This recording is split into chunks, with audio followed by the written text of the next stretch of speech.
is all real.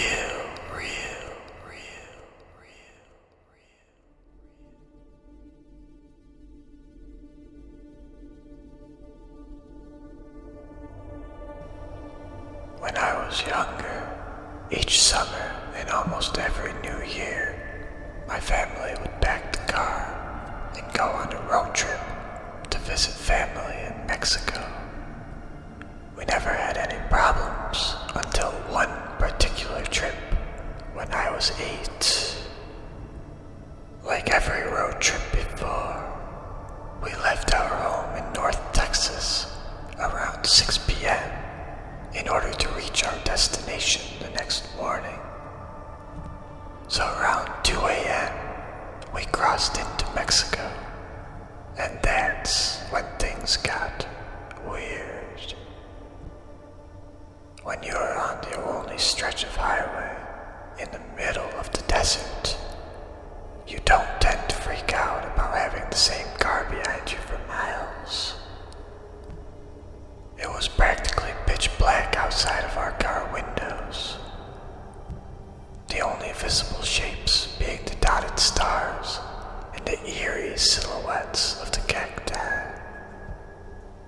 We had been in Mexico for about an hour and still had a few more to drive, and I remember sleeping but still being semi-conscious of what was around me because I didn't have the skill to really fall asleep in a car. So when my mother suddenly spoke my father's name, I heard her. "Miguel, that car behind us, it's been behind us since we left Laredo."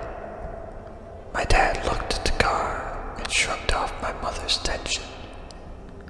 "A lot of cars use this road. He's probably going to Reynosa or another city," and he left it at that. Despite his sureness, my mom kept a wary eye on the car behind us. By this time, my siblings and I were hyper aware of the car and entertained ourselves while watching the car through the gaps in the luggage that blocked the rear window. We got tired pretty quickly. "He's getting closer," my mother noted, and we turned to watch as the car inched closer and closer to ours. "He's too close, Miguel." And she was right. By this time, the car was practically pressed against the rear of our car. And on a lonely stretch of highway in the middle of nowhere, with a few hours until daylight, it was downright scary. We couldn't do much. My dad didn't slow down, didn't stop, and he didn't speed away either.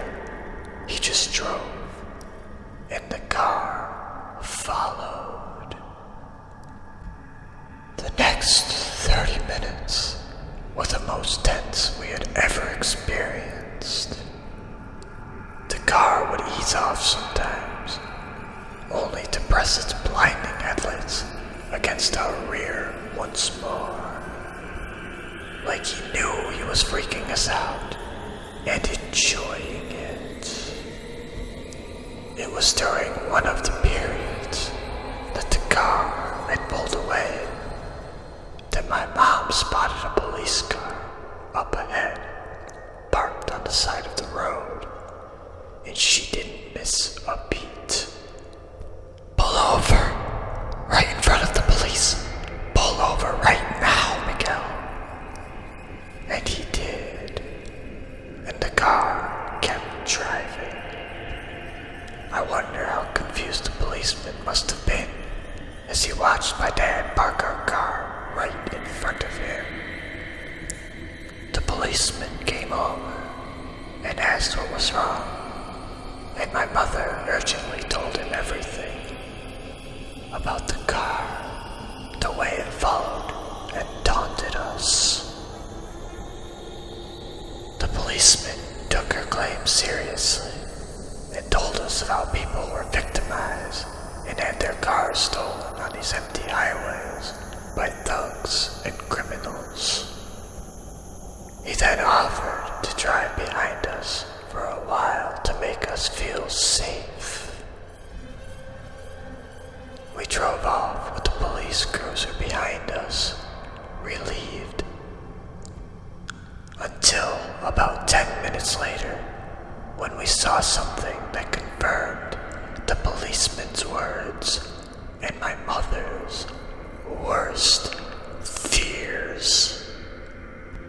The same car that had been following us through the desert was pulled onto the side of the road, waiting for us.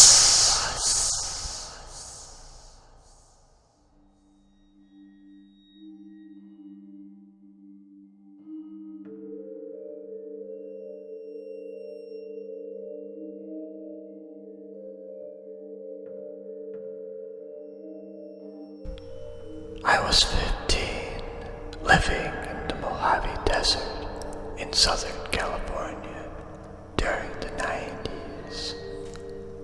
Lots of wide open space and not many people. One weekend, my dad and I take out our dirt bikes via trailer to the outskirts of a very small town called Barstow. It's midsummer, so not a lot of people are out riding, which is typically a common sight. The heat may have had something to do with it. After unloading the bikes, we decided to trek for a few hours, keeping track of landmarks and marking trails with red cloth under rocks to find our way back. After some time of riding and refuel breaks, we crest a hill and see a dilapidated cabin. There are many alone buildings in the Mojave, but rarely are there cabins. This place just felt odd right off the bat, so being the intelligent people we were, we decided to check it out. We opened the unlocked front door while its knob barely hung on. It's a single room, no bigger than a studio apartment, but it's obvious people have been staying here. There were candy wrappers and beer cans everywhere with recent dates. A lone bucket outside reeked of heat-cooked human leavings. There was no furniture, but a single wall-mounted bench and a fireplace. The ceiling had lots of people carving messages, and the typical hearts with a date and two people's names. I decided to sit on the bench. When I sat, I took my feet under the bench and put my toes on their tips on the floor. When I did this, I felt the floor move. I looked down at the floor, which is not attached to the rest of the rotted wood, and removed the cutout piece. It's about 2 inches square. I called for my dad. He looked at the hole with his flashlight from his bike. It goes down about 7 feet and back far enough for us to not see the end.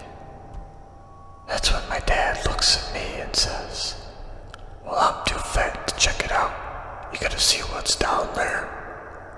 I took this as a challenge, so I climbed down. It's a hallway carved out of the desert bedrock that goes back about 15 feet. I walk along until it opens up into a larger circular room. The room is empty, but pretty big. I walk around and stump my toe. I looked down and saw a metal rod fixed into the bedrock with a thick chain end welded on. I look at the walls. The walls had scratch marks from fingernails. Lots of them. The more I looked, the more I see that there are bits of fingernails in the rock.